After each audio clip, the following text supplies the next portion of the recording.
नमस्कार, आप देख रहे हैं आवाज न्यूज। मैं हूं वीना सिंह। सरगुजा जिले में इन दिनों जंगलों की अवैध कटाई जोरों शोरों से चल रही है। लकड़ी तस्करों का लखनपुर क्षेत्र में जाल बिछा हुआ है। आलम यह है कि जंगल अब अवैध कटाई की वजह से वीराना होते जा रहा है। लखनपुर वन परिक्षेत्र में इन दिनों लकड़ी तस्करों के हौसले काफी बुलंद है। लकड़ी तस्कर जंगलों को उजाड़ने में लगे हुए हैं। उनके द्वारा इमारती पेड़ों की अवैध कटाई की जा रही है। इधर वन विभाग पेड़ों की अवैध कटाई पर रोक लगाने में नाकाम साबित हो रहा है। लकड़ी तस्करों के प्रति वन विभाग का रवैया आश्चर्यजनक है। एक और जहां ग्रामीण पेड़ों की अवैध कटाई कर वन भूमि पर कब्जा करने में लगे हुए हैं, वहीं दूसरी ओर लकड़ी तस्कर इमारती पेड़ों की अवैध कटाई कर काली कमाई से जेब भर रहे हैं। ऐसा ही कुछ मामला लखनपुर वन परिक्षेत्र के आदिवासी क्षेत्र ग्राम सिरमरा मुख्य मार्ग से खिरखिरी जाने वाले सड़क पर देखने को मिला है, जहां तस्करों तथा कब्जाधारियों के द्वारा सैकड़ों पेड़ों की अवैध कटाई की गई। आलम यह है कि जंगल अब मैदान नजर आने लगा है। बावजूद इसके वन विभाग इस क्षेत्र में कार्रवाई करता नजर नहीं आ रहा है। गौरतलब है कि मंगलवार को इस क्षेत्र से मंत्री अमरजीत भगत का काफिला गुजरा था। इस दौरान वन विभाग के वरिष्ठ अधिकारी भी मौजूद थे। ऐसे में जंगलों में हुई पेड़ों की अवैध कटाई को वन विभाग के अधिकारियों द्वारा नजरअंदाज करना आश्चर्यजनक। प्रदेश में धान खरीदी समाप्त हुए लगभग 1.5 महीने का समय बीत चुका है। बावजूद इसके सरगुजा संभाग में धान के उठाव की स्थिति बेहद खराब है। 1.5 महीने बीतने के बाद अभी भी खरीदी केंद्रों में धान जाम पड़ा है। इधर खाद्य मंत्री ने धान के उठाव का सारा जिम्मा केंद्र सरकार पर मढ़ दिया है। सूरजपुर जिले में धान की खरीदी तो हो गई, पर धान का उठाव नहीं होने से समिति प्रबंधकों की चिंता बढ़ती जा रही है। खरीदी केंद्रों में लाखों क्विंटल धान जाम पड़ा है। प्रशासन इस ओर ध्यान नहीं दे रहा, जिस वजह से धान के परिवहन में लेट लतीफी हो रही है। आलम यह है कि समिति प्रबंधक कलेक्टर को ज्ञापन सौंपकर धान के जल्द उठाव किए जाने की मांग कर रहे हैं। इसी कड़ी में उपार्जन केंद्र में कार्यरत आदिम जाति सेवा सहकारी समिति कर्मचारी संघ के प्रतिनिधि मंडल ने कलेक्टर को ज्ञापन सौंपा है और मांग की है कि उपार्जन केंद्रों से धान का परिवहन जल्द शुरू किया जाए। यदि समय पर धान का उठाव नहीं होता है तो इसका खामियाजा समिति केंद्र के प्रबंधकों को उठाना पड़ेगा। दरअसल धान का समय पर उठाव नहीं होने पर समिति प्रबंधकों को सुख्ती का अतिरिक्त बोझ उठाना पड़ सकता है। गौरतलब है कि सरगुजा संभाग के सूरजपुर जिले में सबसे अधिक धान की खरीदी हुई है। बावजूद इसके सूरजपुर जिला धान के परिवहन में सबसे पीछे है। इसके अलावा समर्थन मूल्य पर खरीदे गए धान की कस्टम मिलिंग को लेकर प्रशासन की चिंता भी बढ़ गई है। वहीं खाद्य मंत्री अमरजीत भगत ने समय पर धान के उठाव नहीं होने का पूरा जिम्मा केंद्र सरकार पर मढ़ दिया है। खाद्य मंत्री ने धान के उठाव को लेकर कहा कि सेंट्रल की नीति अभी स्पष्ट नहीं है। केंद्र सरकार जल्द निर्णय ले ताकि आगे की कार्रवाई की जा सके। हम लोगों का मांग है धान उठाव का, क्योंकि अभी जो धान उठाव हो रहा है इसमें 2 कुंटल 3 कुंटल पर गाड़ी पे सूखती आ रहा है। और दुर्भाग्य है कि इस वर्ष सबसे अधिक शासन का इस महत्वाकांक्षी योजना में धान खरीदने के लिए सूरजपुर जिला पहला स्थान प्राप्त किया है जिला संभाग स्तर पे, और परिवहन की स्थिति में सबसे पुअर एवं सबसे थर्ड में है। देखा जाए तो बलरामपुर जिला में 47%, कोरिया में 60%, सरगुजा में 31% एवं सूरजपुर जिला में मात्र 18% परिवहन हुआ है। ये सब स्थिति को देखते हुए आज हम माननीय कलेक्टर महोदय से धान उठाव को अति शीघ्र करवाने के लिए उपस्थित हुए हैं। दिक्कत तो इसमें बहुत अधिक आ रहा है, क्योंकि धान उठाव नहीं होगा तो सूखती आ रहा है, और मौसम खराब है और चोरी हो रहा है। कई परेशानी आ रहा है जिसमें और शार्टेज होता है, सुखत होता है। डायरेक्ट समिति प्रभारी खरीदी प्रभारी के ऊपर रिकवरी के लिए आता है। अभी तक केंद्र का जो नीति है वो क्लियर नहीं हुआ है। अभी जो एक्स्ट्रा धान है उसका क्या करना है, सेंट्रल जल्दी इसमें कुछ निर्णय करे तब आगे काम। सरगुजा जिले के उदयपुर थाना क्षेत्र के ग्राम कवलगिरी निवासी धोबी राम कंवर बीते 5 दिनों से घर से लापता था, जिसके शव को पुलिस ने कुएं से बरामद किया है। पुलिस और फॉरेंसिक एक्सपर्ट की टीम मामले की जांच में जुट गई है। प्राथमिक जांच में पुलिस ने पाया कि अज्ञात व्यक्तियों ने ग्रामीण की हत्या कर शव को कुएं में फेंक दिया था। फिलहाल पुलिस अज्ञात आरोपियों के खिलाफ हत्या का अपराध दर्ज कर अंधे कत्ल की गुत्थी सुलझाने में लगी हुई है। कोतवाली पुलिस की टीम ने अवैध गांजे के साथ 2 आरोपियों को गिरफ्तार किया है। दोनों आरोपी जशपुर से गांजा लाकर शहर में बेचने के लिए ग्राहक की तलाश कर रहे थे। इसी दौरान पुलिस की टीम ने दोनों आरोपियों को मुखबिर की सूचना पर धर दबोचा। आरोपियों के खिलाफ पुलिस ने एनडीपीएस के तहत कार्यवाही कर जेल भेज दिया है। कोतवाली पुलिस की टीम नशेड़ियों की धरपकड़ के लिए लगातार पेट्रोलिंग कर रही है। इसी कड़ी में पुलिस को मुखबिर से सूचना मिली कि जशपुर की ओर से 2 संदिग्ध युवक झोला में गांजा लेकर आए हैं। वहीं दोनों युवक नवागढ़ के पास गांजा बेचने के लिए ग्राहकों की तलाश कर रहे हैं। सूचना मिलते ही पुलिस की टीम आरोपियों को पकड़ने के लिए मौके पर रवाना हो गई। इस दौरान पुलिस को 2 संदिग्ध युवक झोला लेकर घूमते नजर आए। इसके बाद पुलिस की टीम ने जब युवकों की तलाशी ली तो उनके पास से पुलिस ने 1.5 किलो गांजा बरामद किया। वहीं पुलिस ने दोनों आरोपियों के खिलाफ एनडीपीएस एक्ट के तहत कार्रवाई कर उन्हें जेल भेज दिया। खबरों का सिलसिला जारी रहेगा। लौटते हैं एक छोटे से ब्रेक के बाद।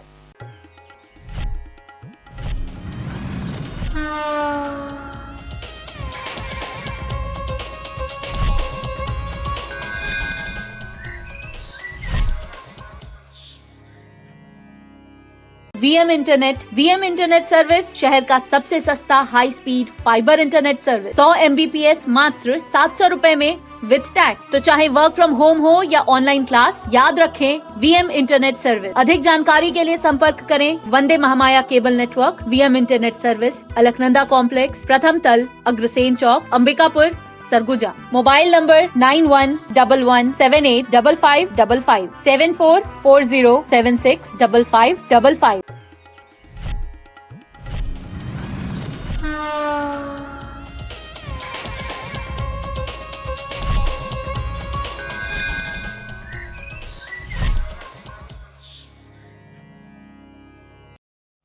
ब्रेक के बाद आपका स्वागत है।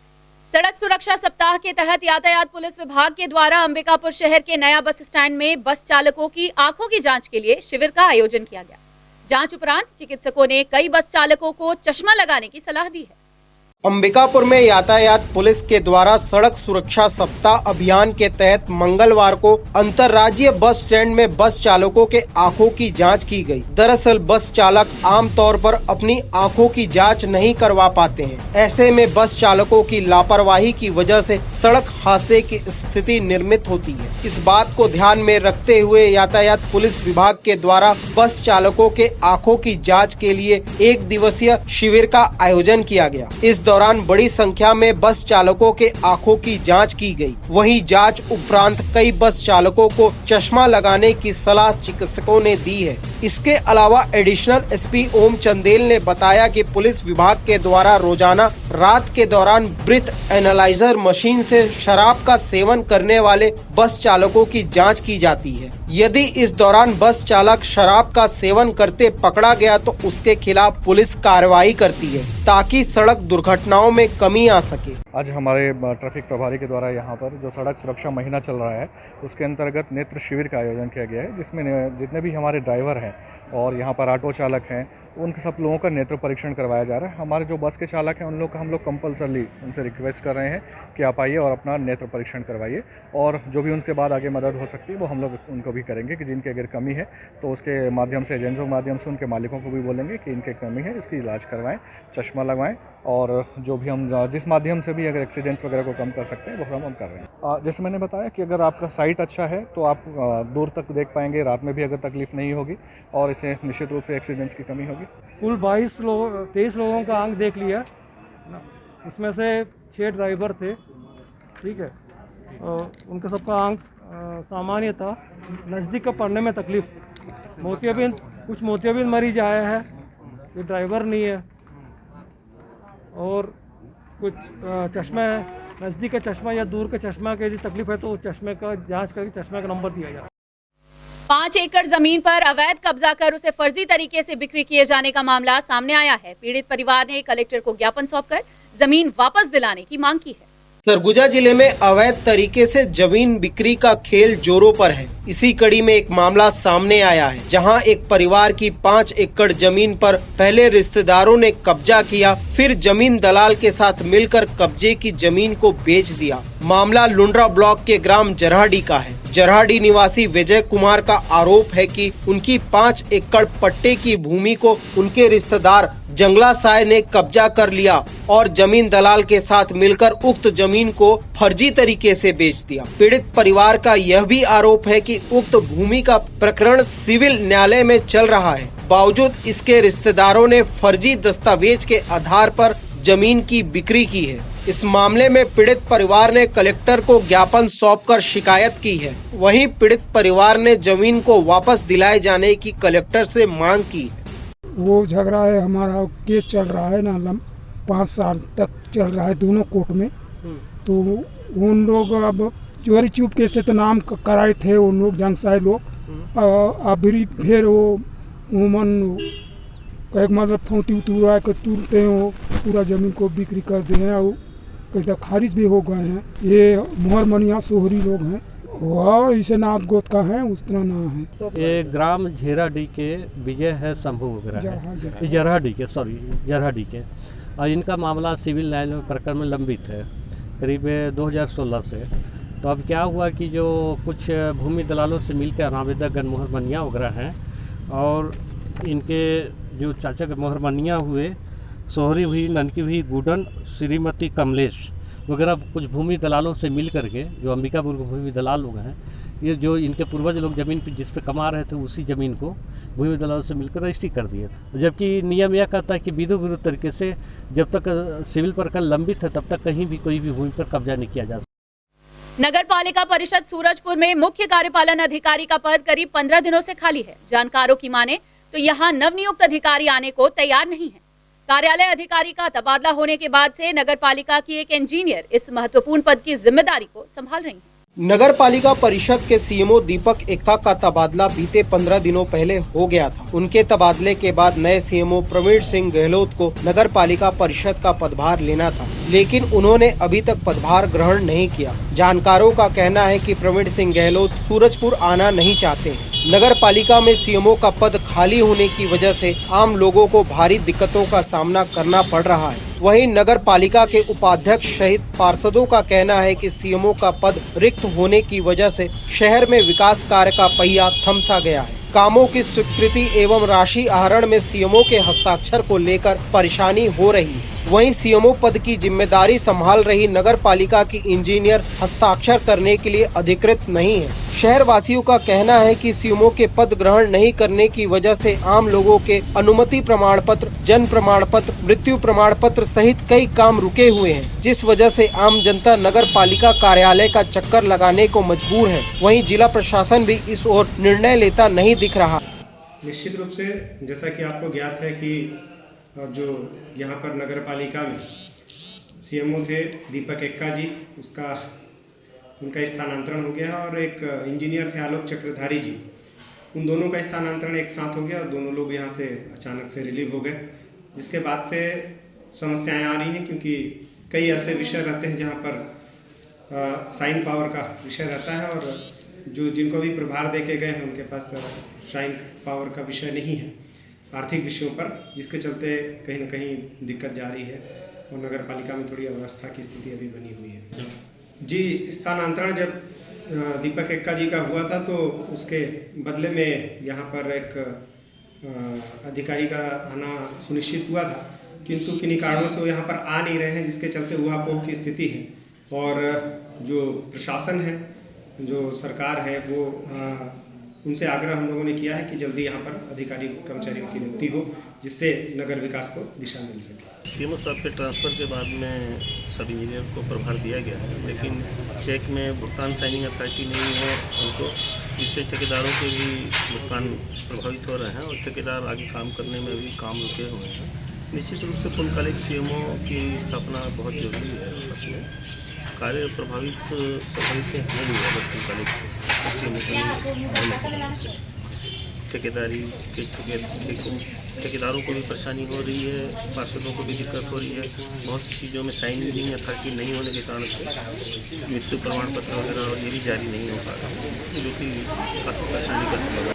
विगत 10-15 दिनों से सीएमओ नहीं है और हम लोगों को छोटे मोटे हर कार्यों के लिए यह बात बोला जाता है कि सीएमओ नहीं है इसलिए नहीं होगा। स्वाभाविक रूप से आम जनता के कार्य क्या होते हैं। राशन कार्ड में हस्ताक्षर करवाना, जन्म मृत्यु प्रमाण पत्र में हस्ताक्षर करवाना, कुछ अनुज्ञा में हस्ताक्षर करवाना या किसी प्रकार की सहमति या अनुमति की आवश्यकता होती है, अनापत्ति प्रमाण पत्र की आवश्यकता होती है, तो प्रभारी सीएमओ के द्वारा एक डर कर कार्य किया जाता है और खुलकर काम न करने वाला अधिकारी न होने से दिक्कतें बढ़ती जा रही हैं। सतत मॉनिटरिंग की भी कमी आ गई है और तत्काल सीएमओ की नियुक्ति नगर हित में अनिवार्य है। बुलेटिन में फिलहाल सिर्फ इतना ही। शहर से जुड़ी खबरों के लिए देखते रहिए आवाज न्यूज। इस न्यूज के स्पॉन्सर हैं वीएम इंटरनेट, अलकनंदा कॉम्प्लेक्स, प्रथम तल, Agrasen Chowk, Ambikapur, Surguja, Chhattisgarh. VM internet service शहर का सबसे सस्ता high speed fibre internet service. 100 MBPS मात्र 700 रुपए में विद टैग। तो चाहे वर्क फ्रॉम होम हो या ऑनलाइन क्लास, याद रखें वीएम इंटरनेट सर्विस। अधिक जानकारी के लिए संपर्क करें Vande Mahamaya cable network. VM internet service, Alaknanda complex, प्रथम तल, अग्रसेन चौक, अंबिकापुर, सरगुजा। Mobile number 9111785555 7440765555।